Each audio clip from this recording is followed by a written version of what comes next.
massive boxes that are so perfectly constructed that it's a way over the top misfit to say that this is the sarcophagi for the sacred Apis bull. Imagine perfectly cut granite boxes weighing up to 100 tons each, shaped with an accuracy so fine it rivals modern machinery. These ancient Egyptian marvels sit buried underground, crafted in a way that puzzles engineers and historians alike. What forces or knowledge made this possible during an era armed only with copper and chisels? Could these massive stone containers be more than just sarcophagi for sacred bulls? The mystery grows deeper when considering the remote origin of the granite and the nearly impossible feat of transporting and precisely installing such monumental pieces in narrow tunnels. Unbelievable precision and size. The most striking feature of the granite boxes at Sakara is their extraordinary size and precision. Each of the 24 boxes weighs between 70 and 100 tons and boasts nearly perfect 90-degree corners. Imagine giant blocks of solid granite, carved and polished so meticulously that the dimensions deviate by just a fraction of a thousandth of an inch. This kind of accuracy would challenge even the most advanced modern machinery, yet these were crafted thousands of years ago by a civilization equipped only with copper and bronze tools. What makes the precision even more baffling is the interior finishing. The walls inside these boxes are geometrically flawless and polished to a glass-like sheen that has resisted the test of time. Measuring over 11 feet in length, the boxes maintain a consistent wall thickness that is virtually uniform throughout. The craftsmanship demonstrates an astonishing level of mathematical understanding, and the polish reflects a mastery of stoneworking techniques that remain difficult for today's artisans. The question naturally arises, how did the ancient Egyptians achieve this level of exactitude? Copper tools are soft and wear down quickly on granite, a stone whose hardness is just below diamond on the Mohs scale. The traditional explanation involves patient chiseling and manual polishing, but the scope and scale of the work seem almost impossible given the tools and technology supposedly available at the time. Experts today admit that even with modern diamond-tipped drills and precision equipment, creating such boxes would be a mammoth task. Adding to the mystery, these enormous granite boxes are not just large, they are perfectly placed within narrow underground tunnels forming a complex necropolis. The tunnels themselves are only a few feet wider than the boxes, yet each one fits precisely into carved notches in the walls. This means the ancient workers had to transport and maneuver these colossal stones into confined spaces without damaging their fine edges or polished surfaces. The logistics and precision required to achieve this defy simple explanation. Historians and engineers alike are at a loss to fully describe the techniques used to cut, shape, and install these boxes. The more we study them, the less conventional explanations suffice. The boxes seem over-engineered for their supposed purpose, suggesting skills or technologies far beyond accepted historical timelines. Even today's most skillful craftsmen would be challenged to recreate just one of these boxes with such precision and polish. The mathematical prowess suggested by the exact corners and flawless surfaces points to an advanced understanding of geometry and measurement. Some calculations estimate deviations so small they are almost undetectable, making these boxes a unique feat in the history of stoneworking. This level of precision is typically reserved for contemporary engineering projects, not ancient hand-carved artifacts. It challenges the assumption that ancient builders had limited technical skills. One must also consider the effort involved. Working with granite, the hardest workable stone available in Egypt, required enormous labor, skill, and time. To carve and polish 24 massive blocks underground with limited light and ventilation is a feat few can realistically imagine. The sheer magnitude of effort dedicated to crafting these boxes suggests an importance beyond ordinary burial practices. Despite over a century and a half of study since their discovery in 1850, these granite boxes continue to surprise experts. No clear consensus exists on how they were made or why such precision was necessary for what mainstream archaeology calls sarcophagi for sacred bulls. The mystery of their flawless craftsmanship and giant scale remains the central challenge in understanding their true nature. This puzzle of size and precision invites a deeper look into what these boxes were truly for, and if the accepted explanation of them as mere burial containers might be missing a greater truth. There is more to uncover when we examine what purpose these massive granite containers might have served beyond burial rites. Theories on purpose and use.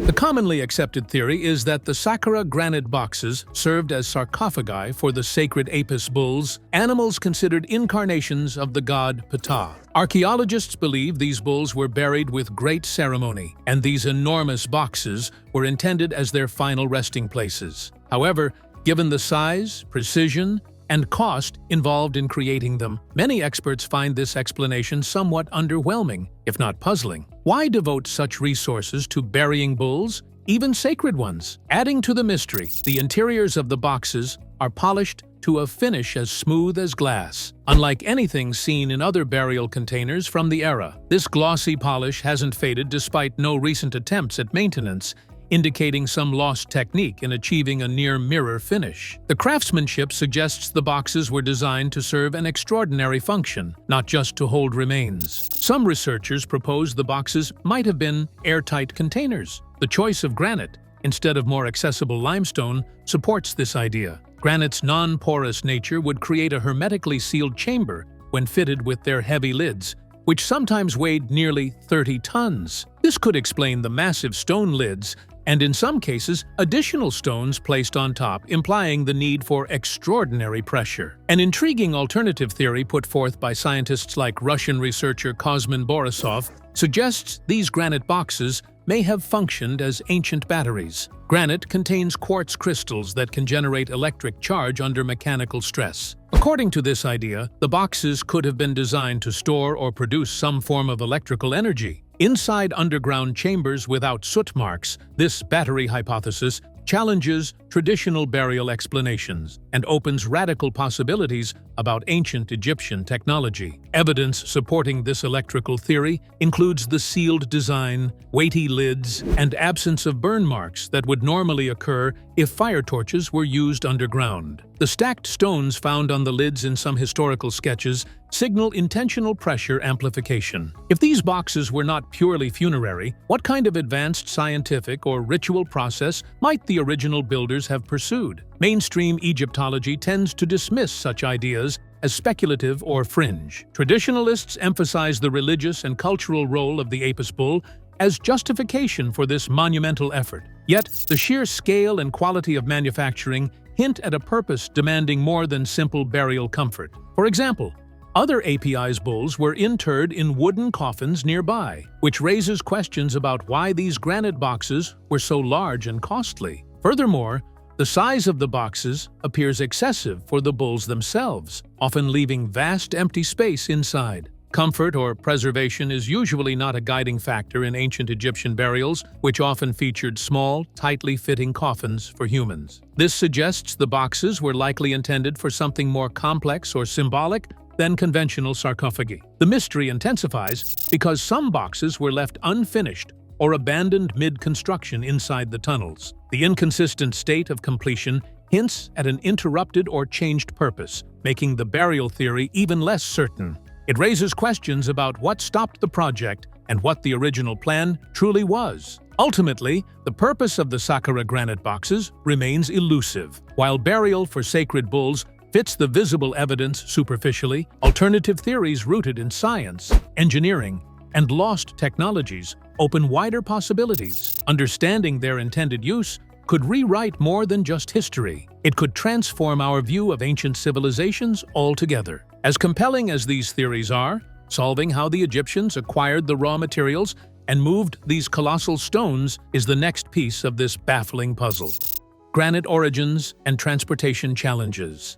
The granite composing the Sakara boxes did not come from nearby quarries, but was sourced from distant locations, adding another layer of difficulty to their creation. Most of the granite was quarried in Egypt's eastern desert, a region separated from Sakara by around 800 miles of rugged mountainous terrain. Transporting blocks weighing up to 200 tons across such a distance without modern vehicles or machinery seems almost impossible. Other boxes are made from granite quarried near Aswan, located some 500 miles south of Sakara along the Nile River. While the river provides a natural transport route, moving stone blocks of this immense size and weight by boat in ancient times would have been a massive logistical and engineering challenge. Even the heaviest boats today struggle with comparable loads. In 3000 BC, relying on human and animal power, wooden sledges and primitive vessels would demand extraordinary planning and coordination. Egyptologists envision the stones being dragged on sledges lubricated with sand to ease movement across desert sands and rough terrain.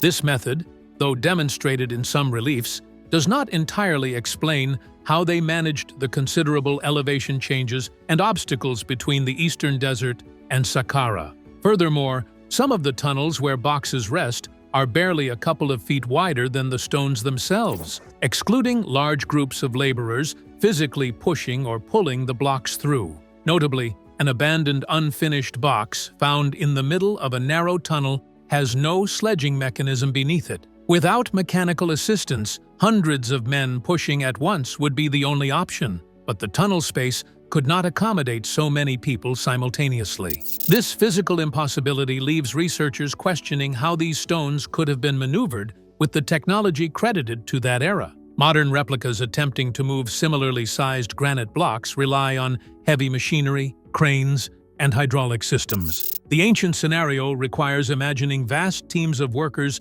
synchronized perfectly, a feat almost unimaginable under the confined, dust-filled, and poorly ventilated underground environment described at Sakara. The challenge extends beyond transportation to the placement. The boxes were centered into precise slots carved into the tunnel walls, underscoring incredible skill in both logistics and engineering. Scientists estimate that the raw granite pieces needed for each box weighed over 200 tons before carving.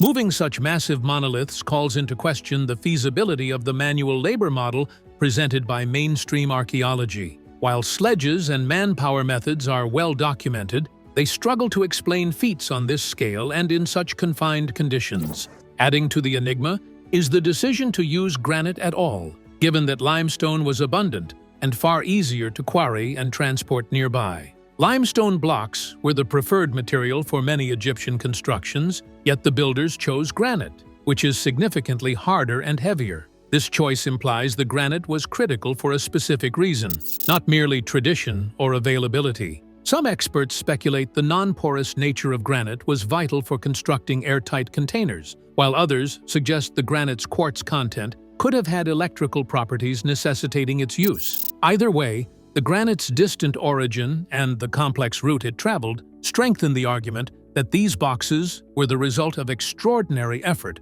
motivated by profound purpose. Transporting giant granite blocks to Sakara remains one of the greatest mysteries, alongside how the boxes were carved with such precision. The combination of remote quarry sites, immense weights, and narrow tunnels suggests ancient Egyptians operated at the limits of known physical and technical capabilities. The questions surrounding quarrying and transportation led naturally to the incredible craftsmanship that shaped these massive stones with tools that seem inadequate for the task. Craftsmanship, techniques, and tools. The idea that ancient Egyptians carved these massive granite boxes with copper and bronze tools alone is difficult to accept when faced with their extraordinary precision. Copper, being a relatively soft metal, would have worn down quickly against hard granite, which ranks just below diamond on the hardness scale. Bronze fares only slightly better, making the process of shaping, hollowing, and polishing such enormous blocks seem a nearly insurmountable challenge. Traditional theories rely on slow, patient chiseling combined with abrasive sand, but the perfection seen in these boxes pushes the limits of plausibility. Inside the narrow tunnels at Sakara, workers supposedly manipulated huge stone masses in cramped, poorly lit conditions while dealing with vast amounts of granite dust. The environment itself poses serious obstacles. Without adequate ventilation, workers faced respiratory hazards, and the precision required demanded careful measurement and control far beyond what copper tools could reliably deliver.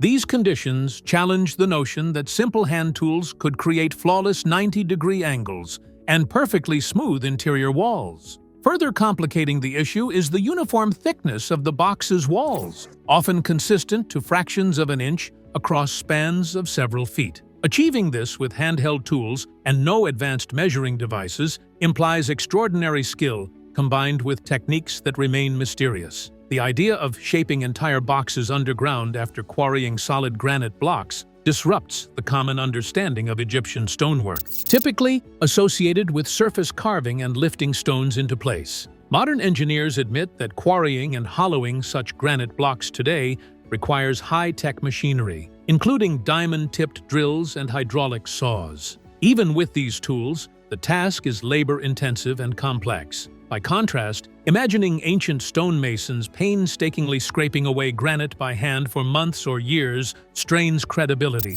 especially on the scale of these 24 massive boxes. Research reports some evidence of chemical treatments used on the boxes' interiors to achieve their glassy polish. Microscopic residue analysis suggests that ancient craftsmen might have had access to lost polishing formulas or abrasive substances unknown today. This points to specialized knowledge of materials science that ancient Egyptians might have mastered, but which modern experts are just beginning to understand. The flatness and smoothness of the interior surfaces seem too exact to be the result of hammer blows or rudimentary chiseling alone. Stone mallets pounding granite would risk fracturing the blocks, contradicting the lack of cracks or fractures in the finished boxes. This suggests that a finer technique, possibly grinding or scraping with finely controlled tools, was employed. But the energy and skill needed to do this at such scale and with such precision remains a profound mystery. Adding to the intrigue, some boxes were left unfinished within the tunnels. This suggests that the polishing and precise finishing occurred underground,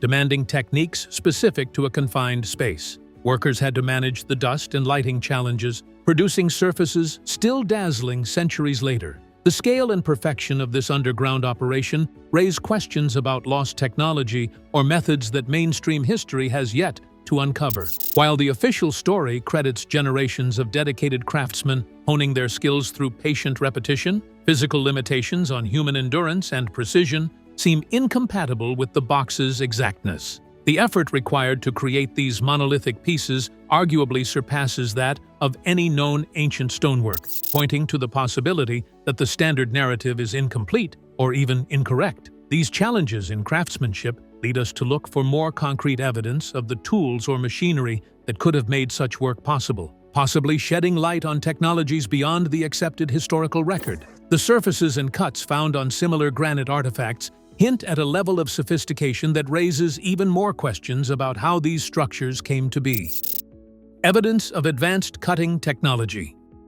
Some granite artifacts discovered at Egyptian sites offer striking clues that ancient builders may have used techniques far more advanced than simple chiseling. For example, a granite box displayed in the Cairo Museum shows a singular, irregular slice that superficially appears to be a mistake or an abandoned cut. However, the sharpness and depth of this slice suggest it was produced by a tool moving at incredibly high speed, something that would be impossible to replicate with handheld copper or bronze instruments. Furthermore, certain loci on granite boxes bear marks very similar to those made by modern diamond-tipped bandsaws. These parallel grooves indicate cutting speeds and precision levels that are difficult to attribute to manual labor. Such traces imply machinery powered by sustained rapid motion, contradicting the accepted view of primitive stoneworking technology in ancient Egypt. Other granite artifacts feature perfectly circular drill holes going deep into the stone with uniform diameters.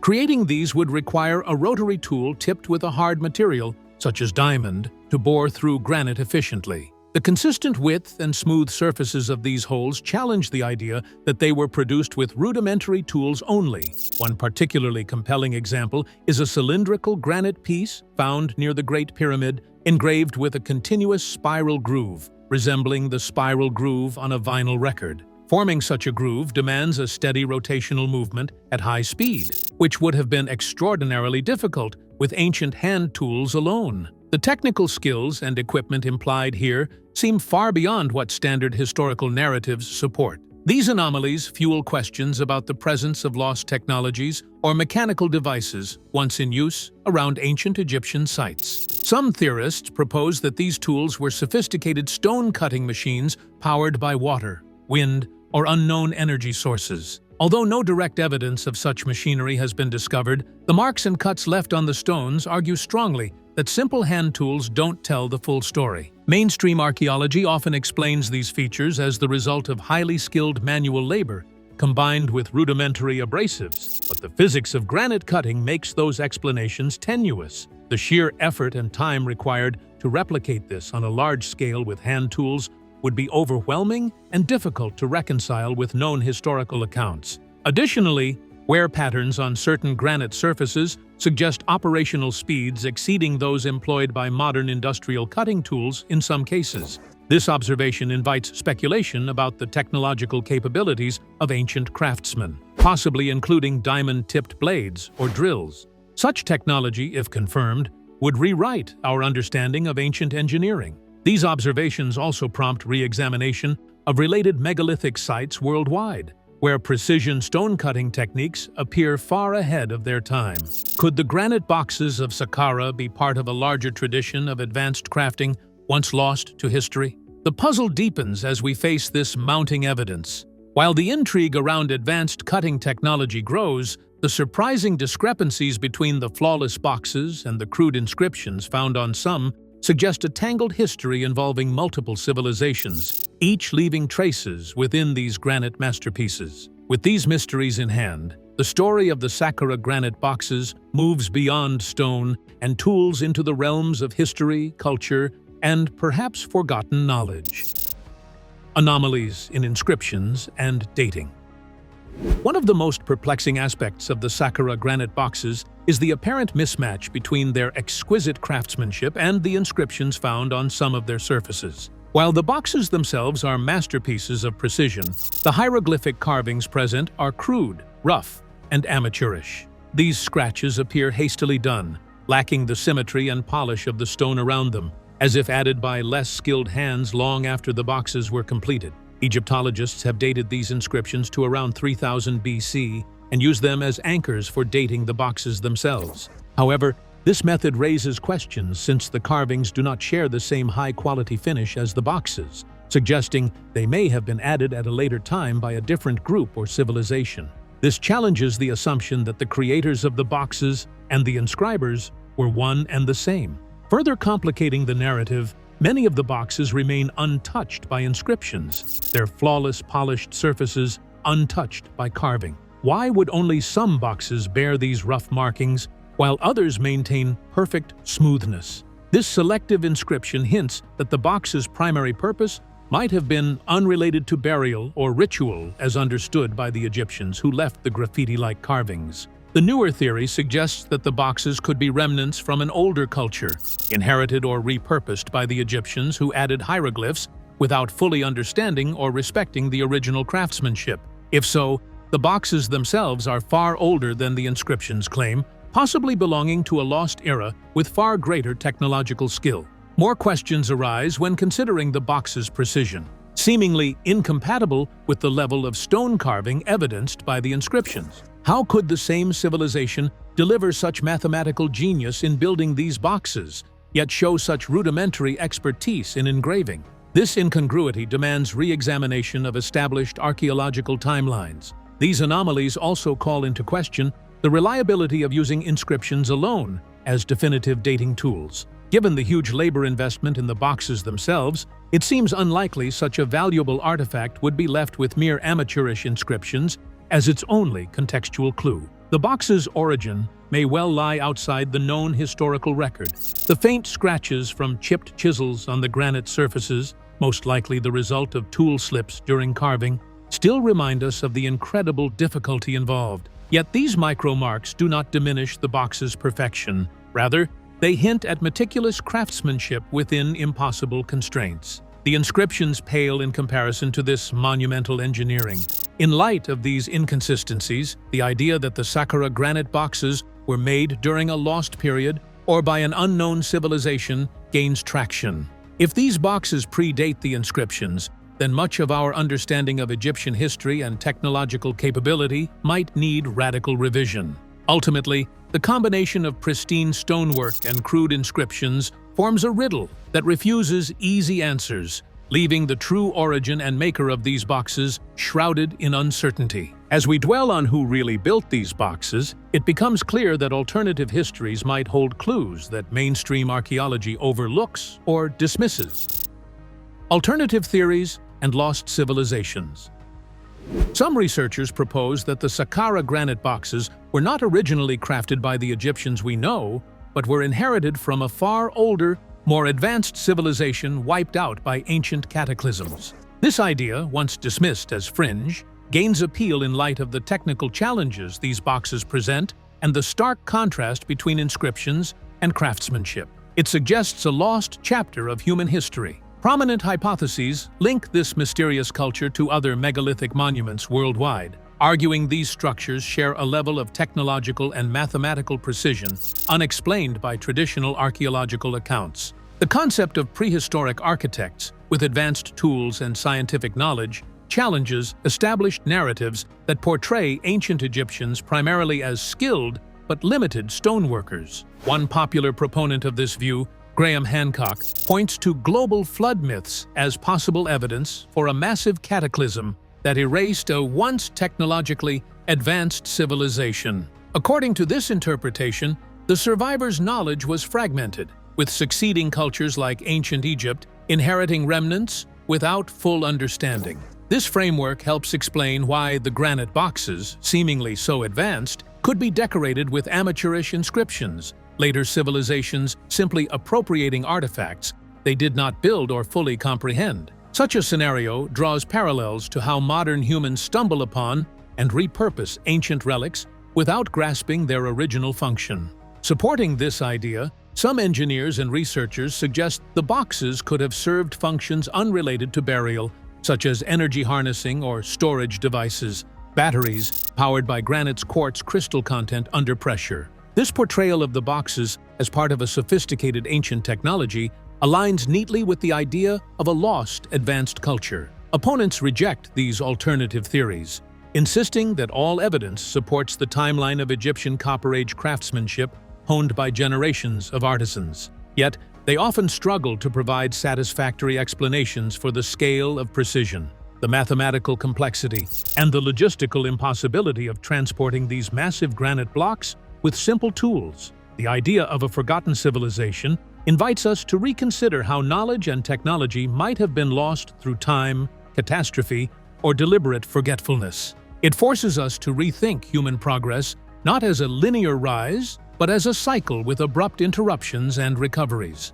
While no concrete archaeological evidence definitively proves the existence of this advanced lost civilization, the anomalies of the Sakara granite boxes provide fertile ground for questioning and exploring this possibility. Whether myth or reality, the notion invites a fresh perspective on ancient history. As modern science advances, these questions about lost civilizations and unexplainable artifacts urge us to look beyond accepted doctrines and seek new truths that may yet be hidden beneath the sands of time. Reflecting on this deeper mystery, one wonders what else lies buried, waiting to transform our understanding of human history forever.